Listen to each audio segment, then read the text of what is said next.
challenge, especially in this industry, is actually being consistent. Consistency. Right.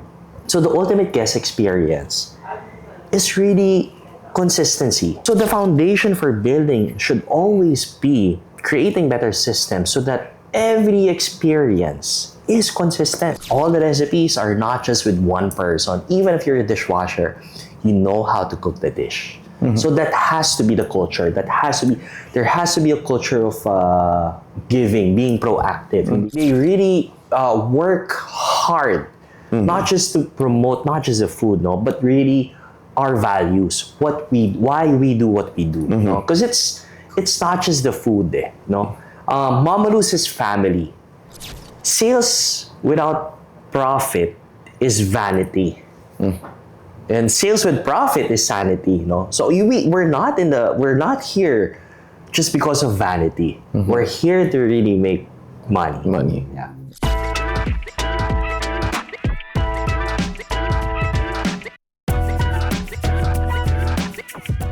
Hello, everyone, and welcome to Built Different, a leadership podcast where we strive to make ourselves better through the different stories that we share every week. And once again, I am your host, David. And, guys, as always, we want an absolute gold episode, and we only bring the best in the industry because who we have here right now is actually a visionary and someone who is changing the game in the hospitality and restaurant industry here in the Philippines.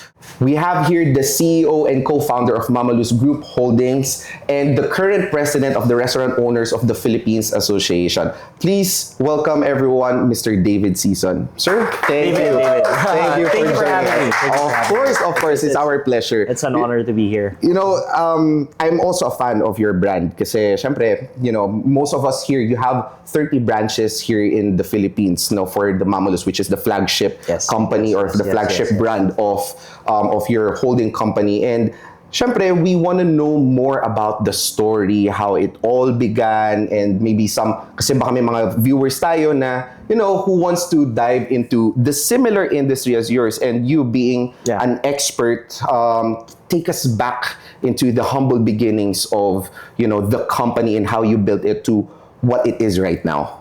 Sure. Okay. So I'll start with back in 2000. So Mama Luz is started by my in-laws, my father-in-law Richard and Malu Tremblay. But I was part of that when they started at the beginning, and this was 2010. But before that, before Mama Luz was born, so my wife's family had a European restaurant in BF Homes. And it started back in 2001. So European restaurant, it had French dishes, Spanish dishes, Italian dishes, and a bit of Filipino dishes. Now, from 2001 until 2010, the family decided to move that restaurant. Because sa BF Homes, meron yan yung popular street, called Aguirre. Yes. So that's where a lot of successful businesses started. Henlin, Conti's, and so that restaurant, noong 2010, medyo humina siya. I guess there was a change in government. So they decided to move it to their old house, also in BF, no? So this old house, that location is very unassuming. Yan yung parang tinatawag nilang ghost town ng BF Homes kasi yan yung may nasunog na hotel. Tropical that area. At yung nasa corner, yeah, that corner, yeah, corner na yan. So it's an area na hindi na develop. So come 2010, they decided to move the restaurant there. Tapos, when we were talking, ako naman, I was, every time I pick up my girlfriend then, my wife now, we go there. She was the first restaurant manager. So she managed that restaurant. And before that, she was working in corporate. And what's amazing about even that European restaurant was, meron talagang customers na talagang bumabalik. It's because when I tasted the pizza was, it was thin crust, very consistent. It was parang smoky charcoal yung lasa. Tapos the pasta was very al dente. And the spaghetti was unlike anything else, no? Because it was yung noodle ba, hindi siya yung, it's in between an angel hair na maliit and the regular spaghetti. So that was the kind of pasta that the restaurant had, no? And it was, kung hindi ko alam kung ano yung al dente, parang hindi siya ganun kalambot, pero it's not so hard. And the sauce parang namemeri talaga with the noodles. So every bite of the noodles sobrang lasa. Right. So malasa talaga siya and masarap. And I said, wow, this restaurant has potential.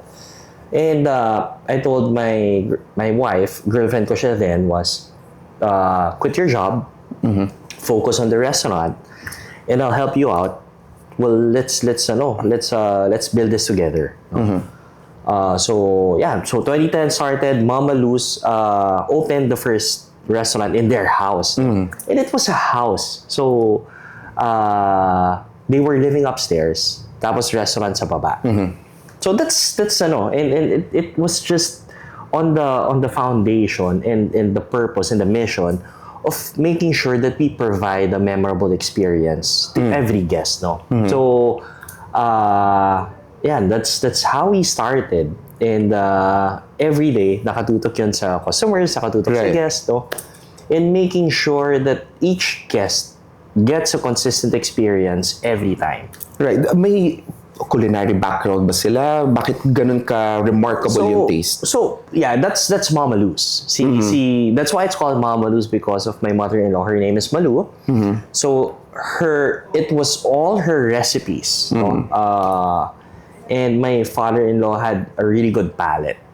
Talaga, alam niya yung panlasa na masarap. And I think the foundation at the beginning was really using really good ingredients. No? So the pasta has to be imported. Olive oil. We've tried 9 different olive oils before we came to the olive oil that really fits. So it's really in the details. Kasi yung pagkain, for you to really serve a really good food, it starts with the ingredients that you use. Right. So you have to be very detailed kung ano yung ginagamit mo. Right. Hindi dahil ito lang yung available sa market. You're gonna go with that already. So you really have to really understand and really try it and really find that difference, no? So, kailangan very detalyado ka talaga. So, dun sa nag-start kayo as the brand of Mama Luz, was the vision like talagang, okay, we were gonna expand it, or you wanna strengthen just one location and then, na-entertain na lang sa conversation yung expansion along the way? Ano naman, well, ako, yung background ko kasi, parang, I studied in HRIM, in CSB. Although even if that was only less than 2 years, it was I really wanted to be in the restaurant business. So growing up, I was looking up to these guys, Brian Chu of Teriyaki Boy, Raymond Magdaluyo, Bill Stelton, Mr. Group. So parang sila yung mga, when I was in college, sila yung mga nakikita ko na parang ang sarap na ganun yung ginagawa. Right. No? So you have guys, I think, I don't know for the same age, pero 2003, uso pa nun yung mga embassy, yung mga gimmick na, so forth. So parang it's nice to be in that business, no? Parang, and I think, being in that industry, parang marami kang kilala, marami kang connections, marami kang kaibigan, no? And your place is you have a place where people connect, no?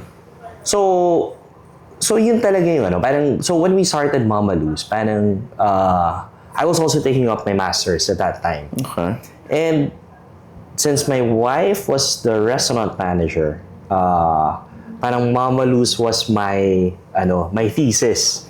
So during my MBA, I was developing, helping her develop systems, no? So what we realized was, in the restaurant, so from that European restaurant, transitioning to Mama Luz, ano yung issue? What made it fail, no? And it's because the systems weren't in place. So doon kami nag-focus. How do we make sure? Para we wanted first to identify what would make anong experience yung gusto natin ibigay sa customers natin, sa guests natin. Is it having the best pasta? Is it having the best pizza? Right. Is it having the best hospitality? Diba? Kasi, I mean, if that's your strategy, a lot of restaurants also do that. Right. So when we looked at it, we realized that the challenge, especially in this industry, is actually being consistent. Consistency. Right. So the ultimate guest experience is really consistency. No? So that when you dine there, and yun yung issue and up until today, it's always something new to learn every day. Because if you enjoy your experience now, or kahit mga 8 beses ka kumain sa restaurant, that you always enjoy, one negative experience, hindi ka nababalik. Yes, diba? correct. So it's that easy to lose a customer. So the foundation for building should always be creating better systems so that every experience is consistent. Exactly. So yun yung naging foundation natin. Now, how do we do that? No? So we had to, just an example, I think before, all the recipes were just in one person and just in one chef. And when the chef gets sick, iba ni lasa ng pasta mo. Kasi wala na yung nagluluto di ba? Yeah. And tao lang tayo. These are people. They make mistakes. They're not perfect, right? So, parang unang ginawa ko nun was, all the recipes are not just with one person. Even if you're a dishwasher, you know how to cook the dish. So that has to be the culture. There has to be a culture of giving, being proactive. Hindi yung, ako lang yung chef, ako lang may alam kung paano gawin ito. Hindi dapat gano'n. Right. Yeah. Actually, out of curiosity, kasi when you're building a process in a system, obviously it takes time, diba? You're going to do a lot of trial and error. Yeah. But in the restaurant business, what's your success metric that you can say na, oh, this is okay? Kasi diba, kunyari, may mga net promoter score tayo na mga pag-gauge nung if mare-refer ba yung produkto natin sa ibang tao. But for you, like during the early years of building the process, how do you identify it na okay siya? It's very, I think it's very important to like before kasi, and this was 2010, Twitter was just growing at that time. So we had a Twitter account already.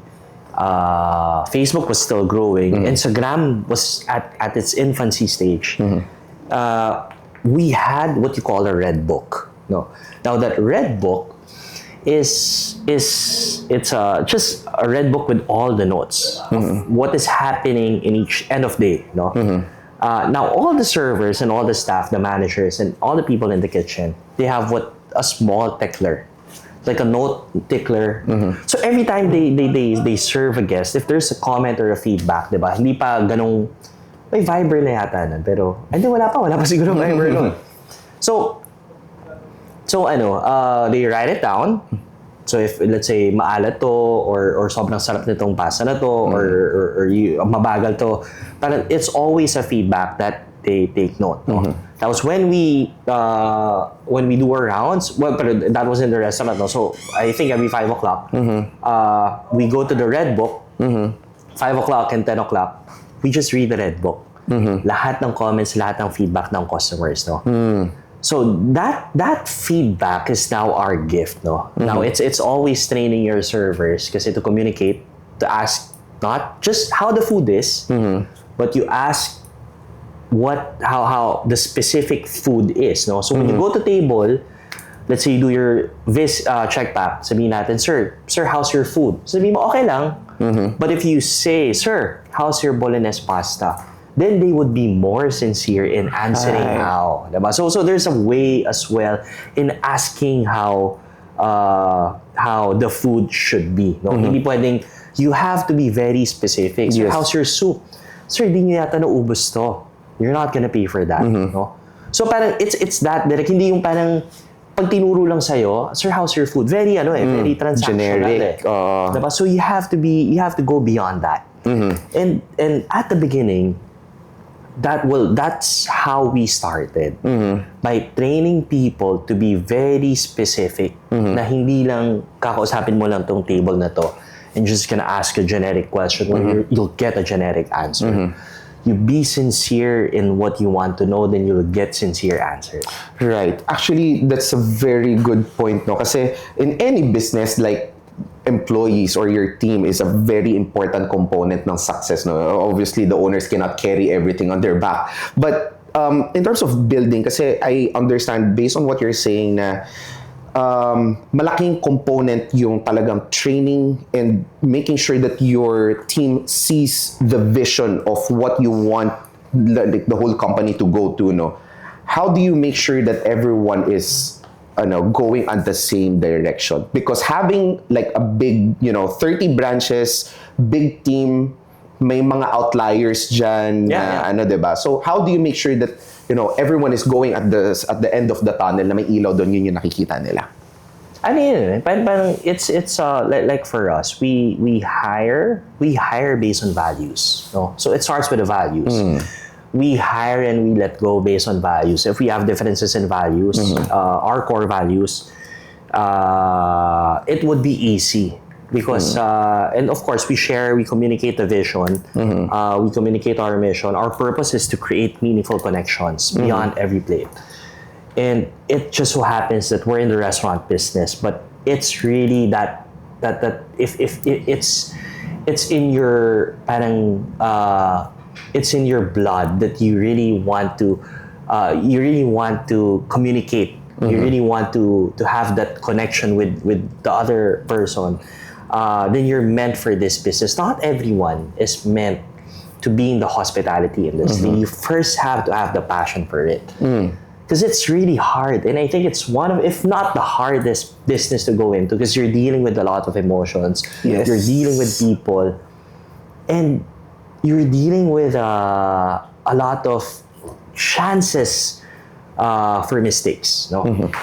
If you don't have the right things in place. So it starts with hiring the right people. No? So I like to share this is something that I learned. So when we started, I was reading this book and I got inspired. Setting the Table by Danny Meyer. Okay. And this was back in 2011 or 2012. Yeah, I was reading that book. And he has what you call the hospitality quotient. So the hospitality quotient is the 5 things that you look for in a person that you want to hire for the industry. First is you have to be kind and optimistic. Okay. Because if you're not an optimist, you're not made for this industry. How would you care how the other person feels? No? Kung negative ka, di ba? Right. In this industry, you really have to care. No? Number 2, you have to be intellectually curious. You're not just there. Ito na yung tinuro sa'yo. Tapos, okay, oo ka lang ng oo, tanggap ka lang ng tanggap.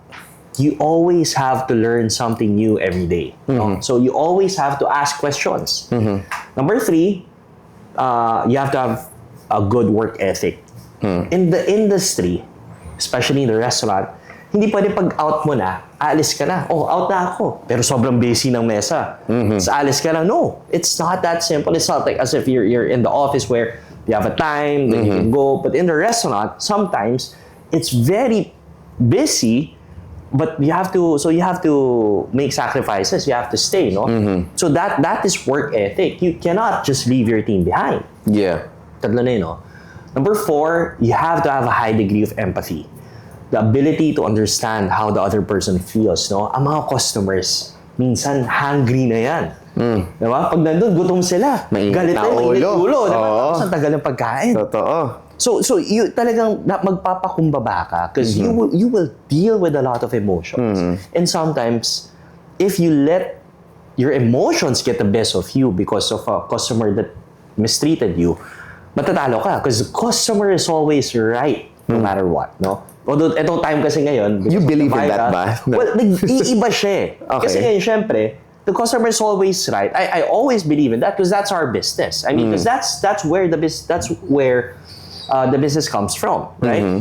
And I think now, with all this virality, with all the CCTVs That's and true. camera, diba? If you abuse somebody, mahuli ka, diba? That's true. And you're gonna get, canceled, no? Ano pa ba? Number So, yeah, I have 6. So number 5 is you have to have self-awareness. No?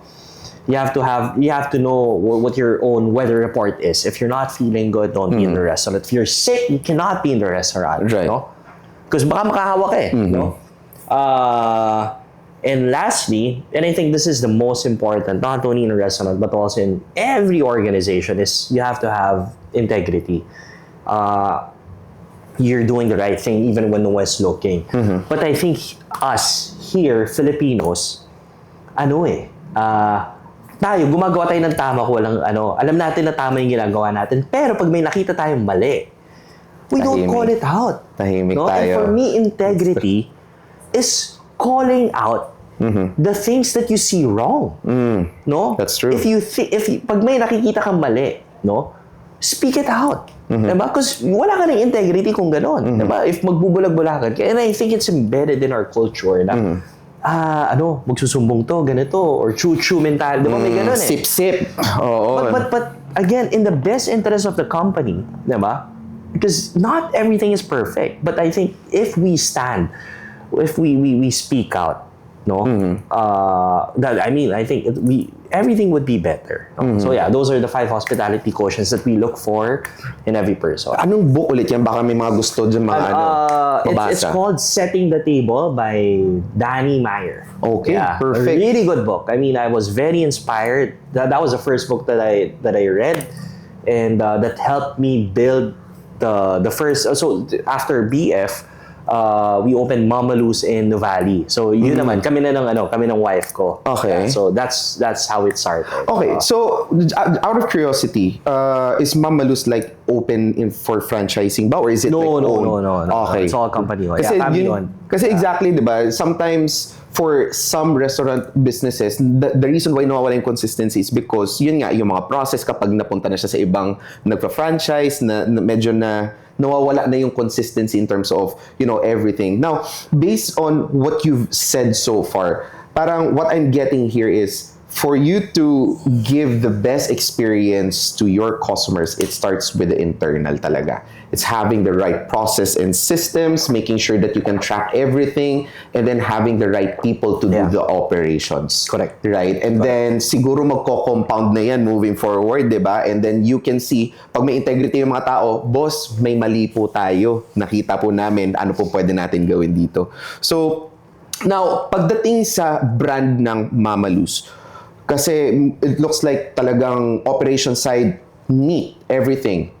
Pagdating sa branding and marketing ng Mama Lou's, how did you bring it to where it is right now? How would I, Because ako, and up until today, I think the best advertising is the word of mouth. Yes. It's nothing beats word of mouth. No? So it's also taking advantage now. Word of mouth. How do you combine tech with word of mouth? No, because we live in a world of really fast technology. That now everyone is an influencer, and anyone has that capacity to be an influencer. It's just you just need the phone and the confidence, right? So. Parang kami, even up until today, we have utilized reviews as a way for us to. So that's one aspect of the marketing where we monitor the CSAT. So reviews coming from Google. I think Google is right now because there may Facebook reviews, TripAdvisor is there, but Google I think right now has the most I think following in terms of you have a foreigner you have a visitor from abroad, they go here, they use Google Maps. Right. They look at the star rating, makita nila mataas. So what we do is we are heavily invested into technology, where we are utilizing AI. So we work with a company called Momos in Singapore that helps us consolidate reviews, read reviews, analyze all these reviews, and respond. Now, at the same time, if there's a negative review, we look at it as an issue and we address that issue. So there's a customer. So we have a system, a vouchering system, where we try to win back the guest, and we have their information where we get more information about the issue. So that's on the negative side. So if so we're very proactive in analyzing. Analyzing those reviews and see how we can improve our operation so that it doesn't multiply. Right. So it's again going back self-awareness. So you have to be. We're vain about our brand. I think I Google Mama Lou's almost every day. No? Really? Every day. Hindi lang Google, Facebook, lahat. So just to actively, so it's very important to actively listen. What are the customers saying about your brand? Even kahit sa Reddit, tingnan mo. So parang kami, recently nakita ko sa Reddit about Mama Lou's, so parang may mga parang ganun, up, down, up, down, up, down. So again, I assemble the team. We all have to be aware. No? Because yun nga eh, since tao lang, not everything will be perfect. So that's one. Number two, we also have mystery diners. So mystery diners, we have a system where we review the mystery dining at least once a month to see all the feedback. No? So ito naman, at least nakikita kasi syempre yung reviews sa customers naman yon. Ito talagang may process ka for the results. No?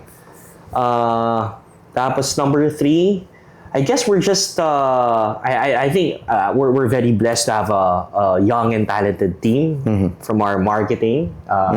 Shout out naman dyan. So yeah, shout out for the marketing team. You're commended by your CEO. And design team. I mean, we have a really vibrant, young, and talented marketing team that they just don't they really work hard, not just to promote not just the food, no, but really our values, why we do what we do, no? Because it's not just the food, no. Mama Lou's is family, and we believe that we're a place where if you want to celebrate with your family, you go to Mama Lou's. No? So there are three things that I'm picking up from here. So you have the operations, systems, everything should be detailed, documented step by step. Number two is hiring the best people who can go to the path of where the company wants to go. And then number three is listening to your customers, making sure that the whole team is fully aware of what's happening in the market, making sure that what the customers are talking about in terms of your brand.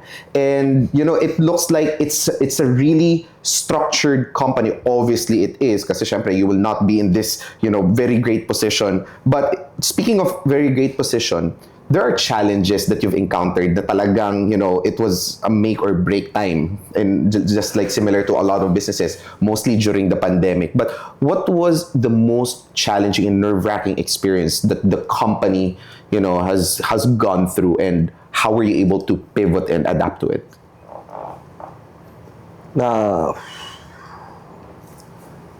Actually, I have two examples. So the first one was, and I think I've shared this story before. So after our first branch, 2012, I was working for our family business, family resort. 2012, I was working as an F&B manager for the resort, and I had an opportunity to open. So I was also doing my master's while working there, and I was doing my business plan for Mama Lou's. And I really wanted to expand the first Mama Lou's outside of BF, where I will partner with my father-in-law, and my girlfriend then, which is my wife now. Tapos we had the location already. Okay na. Tapos I got my parents as my initial angel investors, no? Because parang backstory ko kasi, parang nung college ako, mahilig na ako sa mag-double into business, no? And lahat ng mga pinapasok ko ng business, parang for whatever reason, nalulugi. No? So I put up an internet shop, closed down. Put up a small eatery, back in college, closed down. I put up a small kiosk. We never materialized, pero ano na yun, Mama Luz na yun. So parang it was, because my dad was in business, and I wanted actually to work for him. But sabi niya, no. It's a bit complicated. Mag-work ka na lang or do business, ganun. I'll support you na lang. So yan, I went to business and all. So now, and yeah, all these businesses that I went into, I borrowed money from my parents, no? And I was never able to pay them back. Now when Mama Luz started, parang there was an opportunity for Mama Luz to open. So we parang for the first 3 years, okay na kami kasi operational na yung first Mama Luz BF, no? And the team was ready and prepared. Mama Luz passed away in 2012. And parang everyone stuck together, no? Talagang they were, so that's why we were very prepared already for expansion. So we got a space in Makati, HP De La Costa, I remember. It was the old Malcolm's Diner. It was 700 per square. And I remember that, so I got prepared. I got the architect. I bought kitchen equipment from a closed down restaurant. May nagsara na Mexicali noon. Binili ko yung mga equipment niya. Tapos nag-design pa ako ng PowerPoint pa noon. Design ako ng kusina. Pero tapos the architect helped me out. Tapos I paid the architect. Tapos ready na kami. Magko-construct na. Tapos I had the initial capital already. I partnered with my family, my parents. So then nag-invest. Nung time na ng securing the lease, na-secure na namin yung space, pero hindi kami nagkasundo ng landlord. The landlord said na, I'm only giving you 45 days, 30 days of construction, 30 to 45 days of construction. I was asking for 60 to 90 days because it was my first double into business. So after nun, to cut the story short, hindi siya, didn't give in. Pero nabili ko na lahat. So even the furniture, parang nandun na. So parang sabi, siya ang gagawin natin. Parang I was really devastated at that time na parang hindi ko alam anong gagawin ko kasi I had this, ito na investment, tapos nawala yung location. But buti na lang, after a few months, we had an opportunity in Nuvali. 3 months time. So I called my architect again, let's do a different design. But ito na yung andyan pa rin mga equipment, bodega lang. Then we opened Mama Luz in Nuvali. So it was a month of, so I'm sharing this story as like the start of my entrepreneurial journey, that it wasn't always easy. It's not easy. If I gave up because I lost the space, we wouldn't have had the opportunity to open in Nuvali. So I guess the learning for me there was never lose hope, no? Kasi when God closes a door, He still opens a window. No? Now 7 years after, pandemic happened. 2020, we had 12 restaurants. We had to close all the restaurants, no? But again, I was proud. I was very proud of my team because they're very agile. We were able to build a website. So sarado yung dine-in. The restaurants were not closed. Food is still considered essential, pero delivery. We huddled and we said, okay, our food is still good for delivery. It's actually, I think, one of the best for delivery. So we can remain open. Let's pivot, build a website. So I think we were able to build a website in like 2 weeks, 3 weeks. And just try to survive from there. Take it one step at a time. And it was heartbreaking because, syempre, a lot of people, no work, no pay. Diba? So it was tough. It was tough for everyone. And kami, we tried to stay afloat by just continue operating on skeletal and upskilling each team member. Cashiers became packers for delivery, servers became delivery riders. So parang everyone pivoted, hindi lang kami. But the skill of our team, they also had to adjust, to adapt. So we were able to survive that during pandemic. We never closed our restaurant. The malls really helped us a lot. Gave us concession. And I think we've doubled our size since the pandemic. So parang that was actually the learning na kaya pala natin just to be hyper focused. And I think it starts by, especially no pandemic, where you are unsure. It starts with yourself remaining optimistic, cautiously optimistic. Right. So that I guess I needed a lot of good habits, a lot of exercise, a lot of meditation.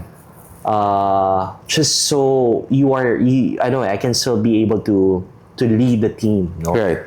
So it takes a lot of stress a lot of drinking as well. So, Kailangan yun, essential din yun. Maraming drinking. Pero yun, so yun yung I guess naging support yeah. to be able to survive that. Actually, very interesting. From what you said, no. Actually, I'm down to my last two questions. But for the second to the last question, I'd like to take a step back. Kasi you have a lot of branches. Now, the most common challenge for those people who are trying to expand, kasi may mga viewers tayo na, alam mo yun, nandoon na sila sa scaling na yung restaurant nila. What do you think are the best practices pagdating sa selecting the right location for this? Because for some of our guests nga, diba, may mga iba-ibang proseso, may mga iba-ibang consideration, may mga iba-ibang scorecards yung mga yan eh. Pero for you, what do you think you can recommend for those na, okay, I want to expand, I want to scale, what do you think is the best way to go? Feng Shui. Kuha na kayo, National Bookstore. Feng Shui. Hindi, pero yeah, so Feng Shui is also helpful in terms of like the orientation of the location that you're picking. But kami when we look for locations, you do it's market research, right?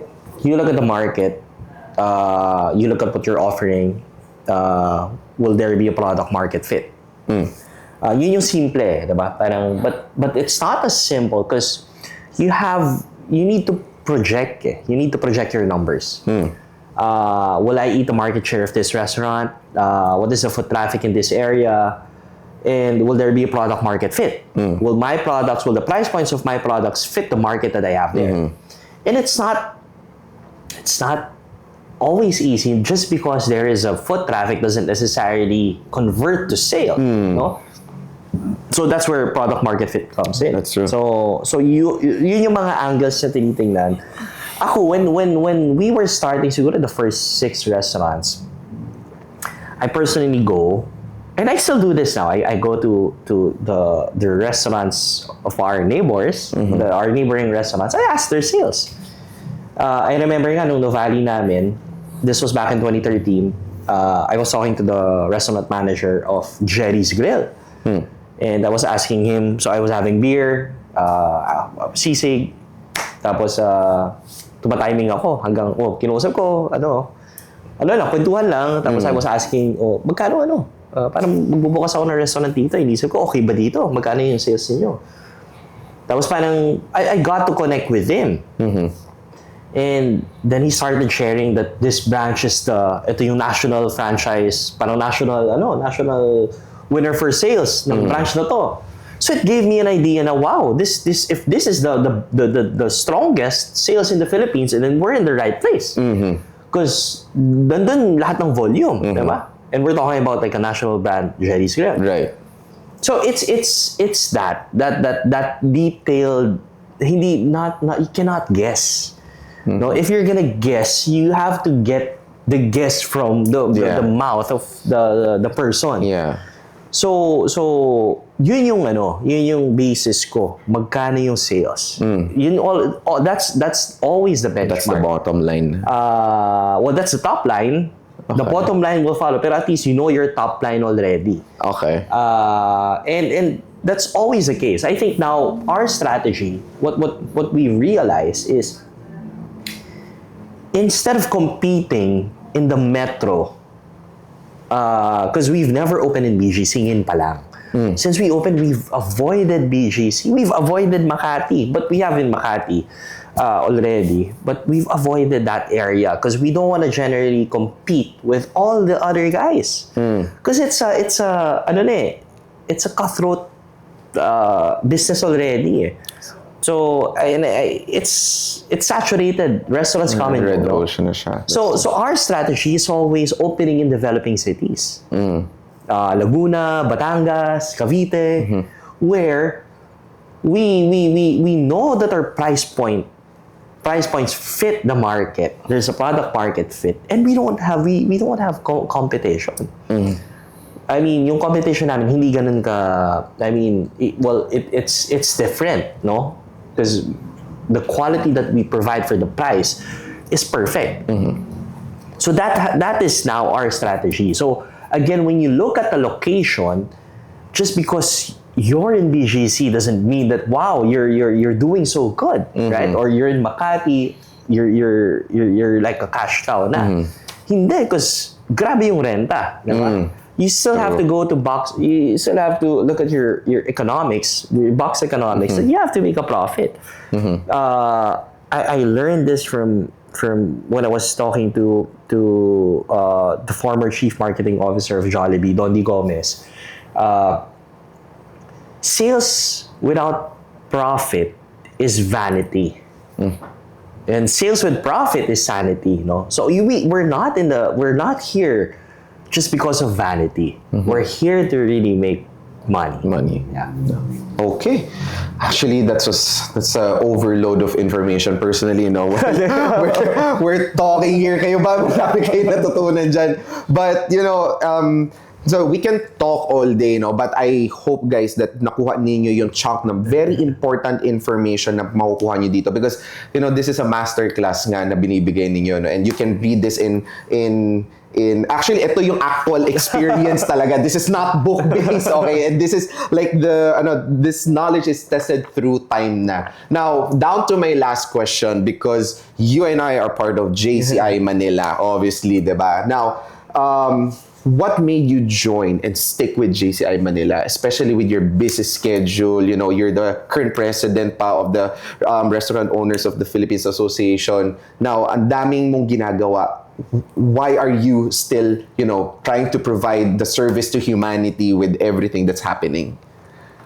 I think when you, I only became, I had a project last year, Project Tinig, and we were able to raise funds. So why did I join? I was invited, of course, by my sponsor, si Anton Laborte. Yes. And nakita ko yung, well, it's aside from the network, the huge network, it was, parang, it's again, going back to our business of building meaningful connection. I think JCI Manila is that, is gave me that opportunity to build meaningful connection with the fellow JCs.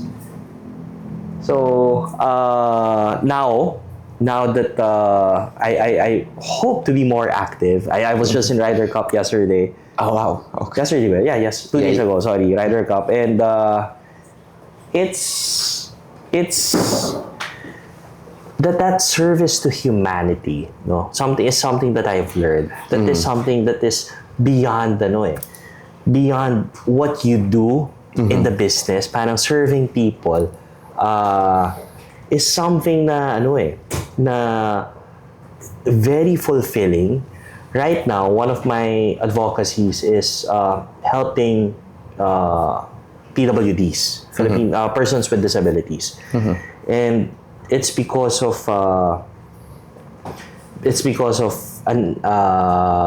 an issue of fake PWD Yes. cards, no, that is being ang laking issue nun na sobrang naapektuhan yung mga legitimate PWDs, no.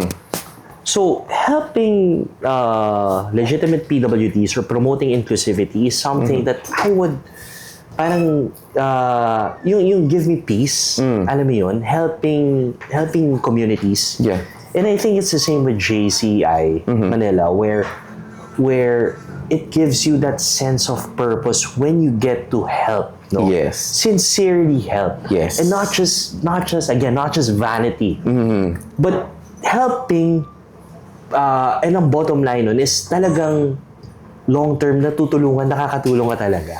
What's amazing about JCI Manila is you're with a group of people that also share the same values as with you. No? You have the same values.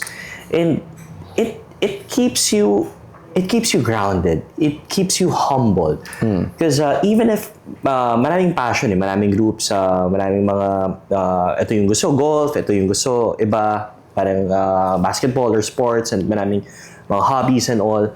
But again, when you go back to value, the values, and I think what sticks to me is really that sincere help to humanity, that sincere help sa communities. That is something that I think everyone should emulate, no? Right. Everyone should do, and everyone should experience. Right.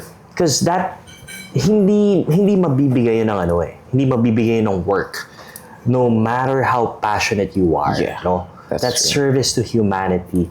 Once you experience that, parang hahanapin mo siya, no? That gives you that meaning, that purpose. Something bigger than you. And JCI Manila is a group that I really admire because these are people, successful people, yet very humble, very. Yeah. So you learn that value of humility. So yeah, it's amazing. It's Very an well amazing said. journey for me. Very well said. Well, sir, thank you, Mr. Thank you David so much. Fisa. Thank you so Thank you, much thank for you, David. joining us. And I hope everyone, okay, ako ang dami ko natutunan. Again, this is a masterclass. This is an MBA from an actual entrepreneur. And with that, again, I hope you join us for the next coming episodes of the Built Different podcast, and we will still continue to shower you with a lot of learnings from different fields of experts in different industries. And with that, again, my name is David, your host for this episode, and I'll see you again for the next Built Different.